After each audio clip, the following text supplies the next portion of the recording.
Hi friends, today recipe பொரிச்ச மத்தி மீன் குழம்பு. வீடியோக்குள்ளே போகிறதுக்கு முன்னாடி இது வரைக்கும் நீங்கள் ஃபாரிஸ்ட் டைம்ஸை சப்ஸ்கிரைப் பண்ணலைன்னா சப்ஸ்கிரைப் பண்ணுங்கள், லைக் பண்ணுங்கள், ஷேர் பண்ணுங்கள். மறக்காமல் பக்கத்தில் உள்ள பெல் ஐக்கானை கிளிக் பண்ணுங்கள். தேங்க்யூ.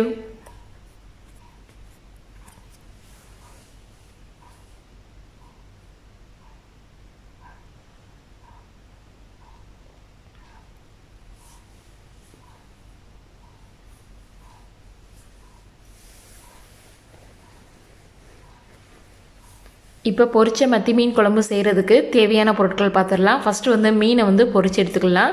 நான் வந்து மத்தி மீன் வந்து ஒரு 1/2 கிலோ வந்து எடுத்திருக்கேன். இதை வந்து க்ளீன் பண்ணி வாஷ் பண்ணி வச்சுருக்கேன். நான் க்ளீன் பண்ணும்போதே மீனில் வந்து சைடில் வந்து அங்கங்கே கீரல் போட்டு வச்சுருக்கேன். ஸோ அப்போ தான் மசாலா எல்லாமே அப்சர்வ் ஆகும். இப்போ வந்து இதுக்கு வந்து மசாலா சேர்த்துக்கலாம். மிளகாத்தூள் வந்து ஒரு டேபிள் ஸ்பூன் போல் மிளகாத்தூள் சேர்த்துக்கிட்டேன். மல்லித்தூள் வந்து ஒரு 3/4 டேபிள் ஸ்பூன் போல் மல்லித்தூள் சேர்த்துக்கோங்க. மஞ்சத்தூள் வந்து ஒரு 1/2 டீஸ்பூன் போல் மஞ்சத்தூள் சேர்த்துக்கோங்க. அடுத்து காஷ்மீரி சில்லி ஒரு 1/4 டேபிள் ஸ்பூன் போல் காஷ்மீரி சில்லி சேர்த்துக்கிட்டேன். கலருக்கு நீங்கள் தேவைப்பட்டால் சேர்த்துக்கோங்க, இல்லாட்டினா ஸ்கிப் பண்ணிடுங்க. இப்போ இந்த மசாலாவுக்கு தேவையான அளவு உப்பு சேர்த்துக்கலாம். மசாலா மீனுக்கு தேவையான அளவு உப்பு சேர்த்துக்கலாம். இது வந்து மத்தி மீன், சாலை மீன் அப்படின்னு சொல்லுவாங்க. இது வந்து ரொம்பவே சூப்பராக இருக்கும். சில பேருக்கெல்லாம் மத்தி மீன் வந்து பிடிக்காது, குழம்புல போட்டா. இந்த மாதிரி ஃப்ரை பண்ணி சாப்பிட்டீங்க அப்படின்னா நல்லா டேஸ்ட்டாக சூப்பராக இருக்கும். இப்போ மசாலா எல்லாமே தடவியாச்சு. இது ஒரு 10 நிமிஷத்துக்கு நல்லா ஊறட்டும். இப்போ ஒரு 10 நிமிஷம் போல் ஆயிடுச்சு. மீனை வந்து பொரித்து எடுத்துக்கலாம். இப்போ பேன் வச்சாச்சு. இப்போ இதில் வந்து ஆயில் சேர்த்துக்கலாம். இப்போ ஆயில் சூடாயிடுச்சு. நம்ம வச்சுருக்க மீனை இதை வந்து பொரித்து எடுத்துக்கலாம். மீன் வந்து நம்ம எப்போவுமே பொரிப்போம் பார்த்திங்களா, ஸோ அதே மாதிரி பொரித்து எடுத்துக்கோங்க.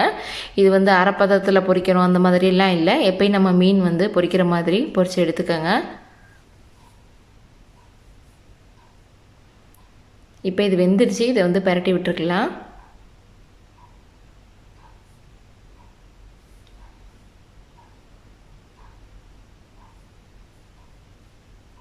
இப்போ மீன் எல்லாமே நல்லா ஃப்ரை ஆயிடுச்சு. இப்போ இதை வந்து ஒரு பிளேட்டுக்கு மாற்றிடலாம்.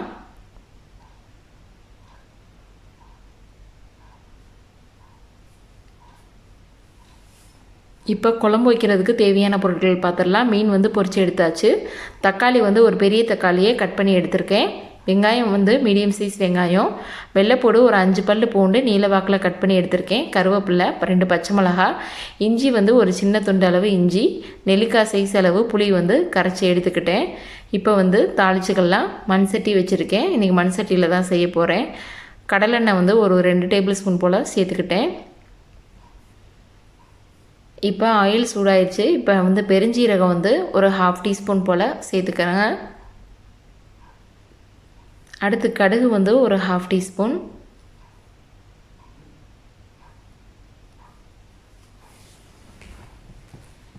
இப்போ வச்சுருக்க வெங்காயம், இஞ்சி, பூண்டு, பச்சை மிளகா, கருவேப்பிலை இது எல்லாத்தையுமே சேர்த்துடலாம்.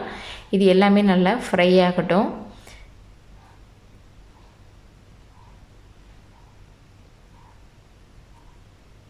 இப்போ இது ஒரு 3 நிமிஷம் போல் நல்லா வதங்கட்டும். இப்போ வெங்காயம் இந்த அளவுக்கு நல்லா வதங்கிடுச்சு. இப்போ இதுக்கு வந்து உப்பு சேர்த்துடலாம். அடுத்து மசாலா சேர்த்துடலாம்.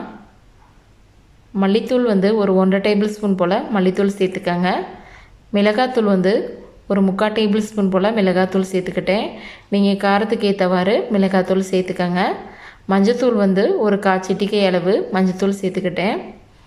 இப்போ இந்த மசாலா எல்லாமே பச்சை வாசனை போகிற வரைக்கும் நல்லா மிக்ஸ் பண்ணி விட்டுக்கிடுவோம். இப்போ மசாலா எல்லாமே பச்சை வாசனை போகிற வரைக்கும் நல்லா மிக்ஸ் பண்ணியாச்சு. இப்போ நம்ம வச்சுருக்க தக்காளியை இதோட சேர்த்துடலாம். இப்போ தக்காளி வந்து நல்லா வேகணும். ஸோ இப்போ இதை வந்து மூடி வச்சிடலாம். இப்போ இதை ஓப்பன் பண்ணி பார்ப்போம். தக்காளி எல்லாமே மசிஞ்சிருச்சு. இப்போ நான் இதில் வந்து ஒரு 1/2 டம்ளர் அளவு தண்ணி சேர்த்துக்கிட்டேன். அடுத்து நம்ம கரைச்சி வச்சுருக்க புளியையும் இதோட சேர்த்துக்கங்க. இப்போ இதை வந்து மூடி வச்சிடலாம். இது ஒரு 10 நிமிஷத்துக்கு நல்லா வேகட்டும்.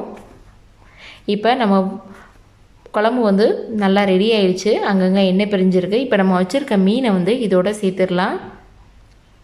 ஆல்ரெடி வந்து மீன் வந்து ஃப்ரை பண்ணதுனால இது வந்து வேகணும்னு அவசியம் இல்லை.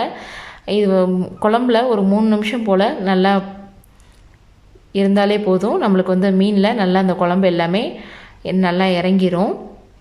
இப்போ ஒரு 3 நிமிஷம் கழித்து இதை வந்து ஓப்பன் பண்ணி பார்க்கலாம். நல்லா எண்ணெய் எல்லாம் பிரிஞ்சு சூப்பராக ரெடி ஆகிடுச்சு. நான் இப்போ வந்து அடுப்பை அமர்த்திட்டேன். ஸோ அடுப்பு அமர்த்தினாலும் மண் சட்டியில் பண்ணதுனால அது வந்து கொதிச்சுக்கிட்டே தான் இருக்கும் ஒரு 5 நிமிஷம் போல். கண்டிப்பாக நீங்கள் ட்ரை பண்ணி பாருங்கள், ரொம்பவே சூப்பராக இருக்கும். இது வந்து சில பேருக்குலாம் மத்தி மீன் வந்து குழம்புல போட்டால் பிடிக்காது. ஆனால் இந்த மாதிரி செஞ்சு பாருங்கள், ரொம்பவே சூப்பராக இருக்கும். இந்த வீடியோ உங்களுக்கு பிடிச்சிருந்துச்சுன்னா லைக் பண்ணுங்கள், ஷேர் பண்ணுங்கள், கமெண்ட் பண்ணுங்கள், மறக்காமல் சப்ஸ்கிரைப் பண்ணுங்கள். தேங்க்யூ.